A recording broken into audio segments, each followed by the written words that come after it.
Esse é o Ancapso e nós vamos falar agora sobre as eleições em Moçambique, tá? Que aconteceram agora em outubro. Não se viu muito falar sobre isso aqui no Brasil, mas uma confusão muito grande. Por quê? Porque o Partido Comunista lá de Moçambique, o Frelimo, que já está no poder desde 1975, ganhou de novo a eleição. Só que agora o pessoal está contestando muito o resultado dessa eleição porque tem uma série de irregularidades.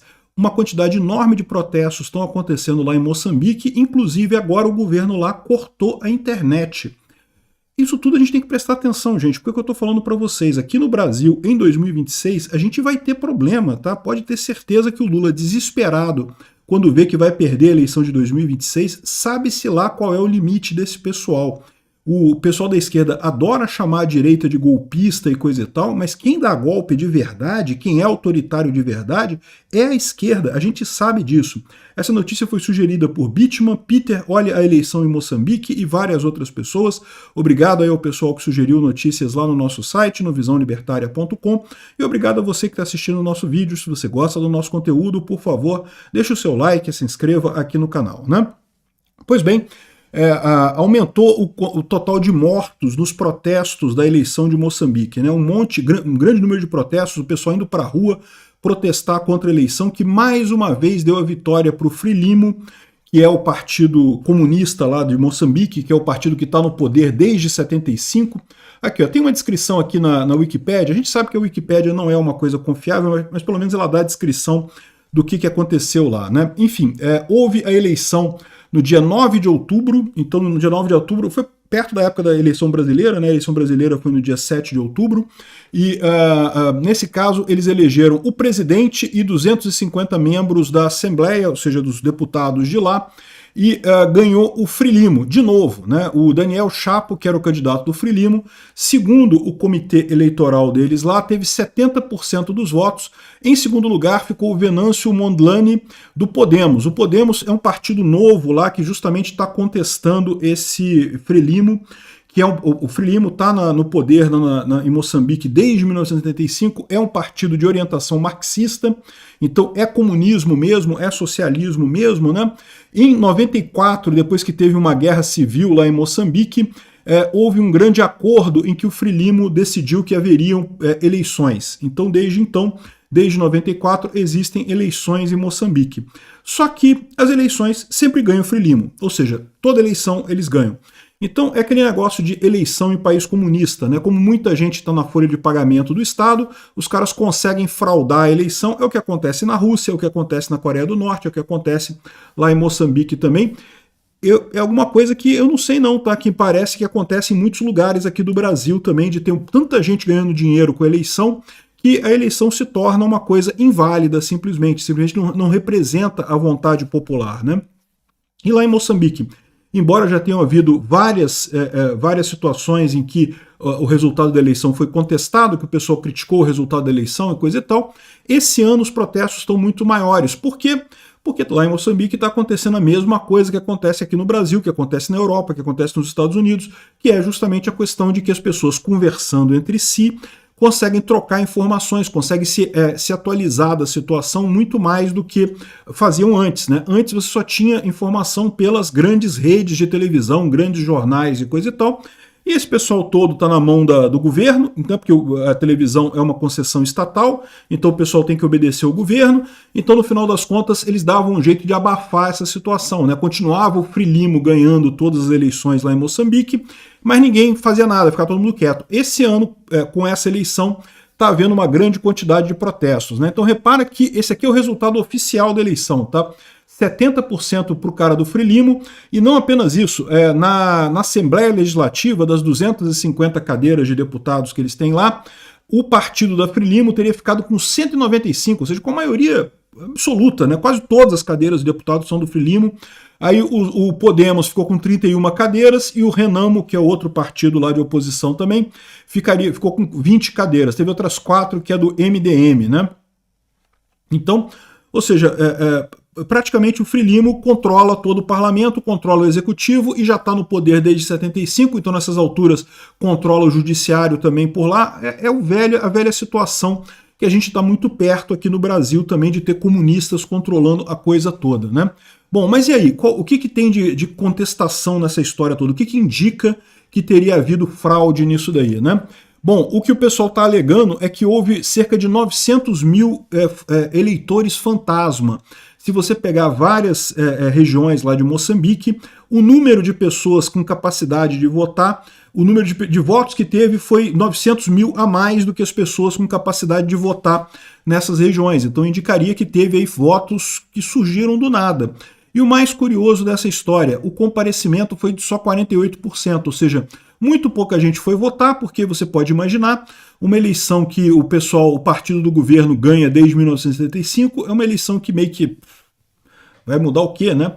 Então as pessoas não têm interesse de sair de casa para votar, só metade das pessoas foram, e ainda assim teve mais voto do que gente que poderia votar naquela região, ou seja, no mínimo teve 900 mil votos fantasma, pode ter tido muito mais do que isso. Segundo o candidato da oposição, ele apresentou resultados tabulados lá, segundo eles, com resultados de zonas eleitorais lá, de boletins de urna e coisa e tal, que mostram que, na verdade, ele teve 53% dos votos e teria 138 cadeiras no parlamento.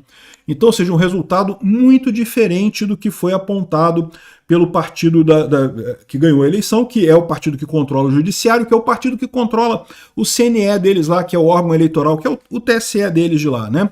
E detalhe, haviam observadores da União Europeia que concordaram que teve muita coisa errada nessa eleição. Particularmente, eles fizeram a mesma coisa que o Maduro lá na Venezuela. Cadê a totalização dos votos? Cadê o resultado totalizado, né? A discriminação de cada zona eleitoral, quantos votos teve em cada zona eleitoral? Eles não apresentaram isso na eleição, né? E por que isso é importante? Porque aí você pode tentar identificar onde é que foi a fraude. Você pode tentar chegar em que municípios ou que zonas eleitorais que teve mais votos do que realmente teve, né? Do que realmente seria possível, né?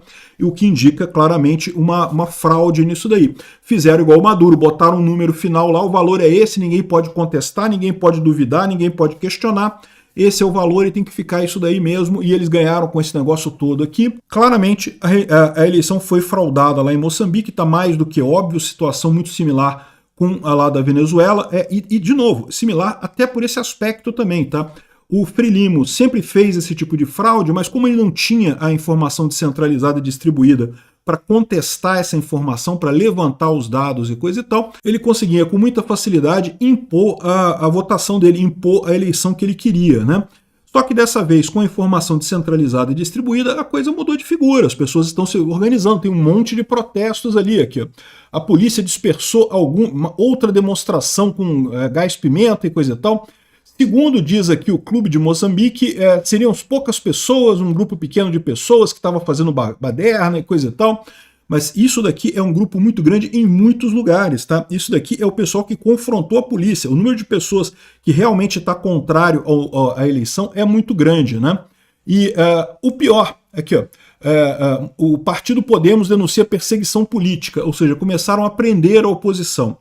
Olha como é que é uma coisa parecida, né? Não é uma coisa similar que está acontecendo aqui no Brasil também, do pessoal prender quem é da oposição, né? É lógico, é o mesmo esquema.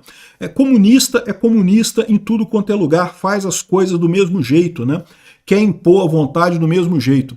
E o pior de tudo, olha só o que eles fizeram lá. Moçambique desligou a internet de novo, né?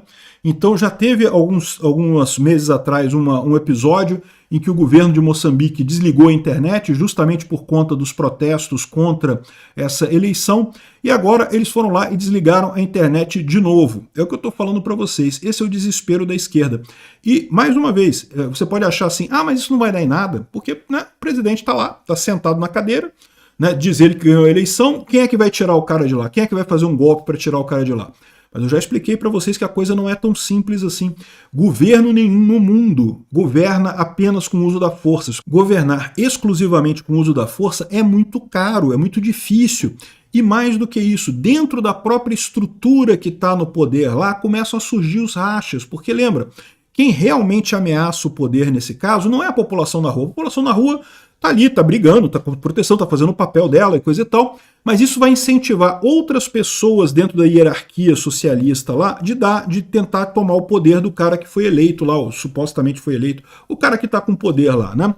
Então, ou seja, é isso que enfraquece esses governos, é isso que deixa essa situação complicada. E, de novo, os observadores eleitorais foram capazes de olhar para essa eleição e falar, tá vendo? Foi fraude. É o que eu falo para vocês, boletim de urna é perfeitamente razoável para você conseguir descobrir se teve fraude numa eleição ou não. O que está indicando aqui, quando você tem fraude mesmo, como é o caso aqui, como é o caso na Venezuela, o tribunal não consegue mostrar a totalização das coisas. Por quê? Porque é muito dado. Se ele mostrar a totalização que ele fez, vai claramente mostrar que tem falhas, que tem erros naquilo ali, que não tem impossibilidades lógicas nisso. É muito diferente do caso do Brasil. No caso do Brasil, eu não vi nenhuma evidência de fraude nas urnas eletrônicas brasileiras. Você pode dizer que teve o direcionamento do TSE, eu concordo, o TSE, o Alexandre de Moraes botou o dedão na balança lá assim, para tentar eleger o Lula, teve favorecimento da esquerda, teve dano contra a direita, mas fraude na eleição em si, na contagem de votos, eu não vi nenhuma evidência disso, tá? E aqui não, repara como é que é fácil de você ver quando realmente você tem uma fraude, como é o caso de Moçambique, como é o caso também da Venezuela. Os números não batem, você tem a totalização, não bate para chegar no número que tem lá. O que aconteceu nessa eleição, tanto os eleitores de Moçambique estão, da mesma forma que os eleitores do Brasil, que os eleitores do mundo todo, estão mais antenados na questão política e, portanto, votaram mais contra o partido do governo. Da mesma forma, isso impediu que eles ganhassem de forma legítima e, ao mesmo tempo, também dá margem agora para o pessoal fazer os protestos contra o governo de Moçambique, contra o poder instituído que tem lá do Frelimo, né? Então, um absurdo completo isso daqui. Vamos ver onde é que isso vai acabar. E é o que eu falo para vocês, a gente tem que tomar muito cuidado, porque o Brasil está caminhando nesse mesmo sentido. A Venezuela já está nessa situação de limbo democrático, que não sabe quem ganhou a eleição, que ninguém reconhece o governo. Moçambique está na mesma situação também, não se sabe como vai ser resolvido esse tipo de coisa, não se pode esperar de comunistas, de esquerdistas, o bom senso de falar, não, pô, eu perdi mesmo, melhor, pelo bem do Brasil, como o Bolsonaro fez. Bolsonaro falou, não, pelo bem do Brasil, não vou dar um golpe no Brasil, porque isso vai prejudicar o Brasil. Esse bom senso, os esquerdistas jamais teriam, meu amigo, eles não querem nem saber. Eles vão manter o poder a qualquer custo, então a gente tem que se preparar para 2026. 2026 o Lula vai perder a eleição e sabe-se lá que nível de fraude que ele vai chegar para conseguir se manter no poder aqui no Brasil. Temos que tomar cuidado com isso. Eu dou muita força para o pessoal aí de Moçambique. Infelizmente, eu não sei como resolver esse tipo de problema, não tem uma solução fácil isso, mas é aquele negócio. Esses governadores também sabem que eles não conseguem manter o poder por muito tempo. Olha como é que o Maduro está desesperado lá na Venezuela. O cara lá do Frelimo, lá o Chapo, né, o nome dele, como é que é o nome do rapaz lá? Daniel Chapo. Ele sabe que ele não vai conseguir ficar no poder por muito tempo com a população protestando. Foi o que aconteceu com a Dilma aqui em 2014. População protestando. Uma hora, meu amigo, alguém dentro da estrutura de poder vai lá e tira ela de lá. É a saída que tem para isso, né? Vamos ver o que vai acontecer lá em Moçambique, vamos acompanhar as coisas lá, porque é lógico que o governo brasileiro, a mídia brasileira jamais vai falar desse assunto. Por quê? Porque lembra, para a mídia brasileira só pode falar de golpismo de direita, não pode falar de golpe de esquerda. Golpe de esquerda não pode, não, golpe de esquerda não existe, coisa e tal. Pois é, infelizmente só tem golpe na esquerda mesmo. Quem realmente quer jogar o país na miséria, quer fazer golpe, quer quebrar todo o país, é a esquerda. Tanto aqui, quanto em Moçambique, quanto na Venezuela, quanto no mundo todo. Obrigado por assistir o vídeo até o final. Além de curtir, compartilhar e se inscrever no canal, considere se tornar patrocinador com valores a partir de R$ 1,99. Clique no botão Seja Membro abaixo para saber as condições e vantagens de patrocinar o canal. Mais informações sobre o nosso projeto, visite nossos sites indicados na tela.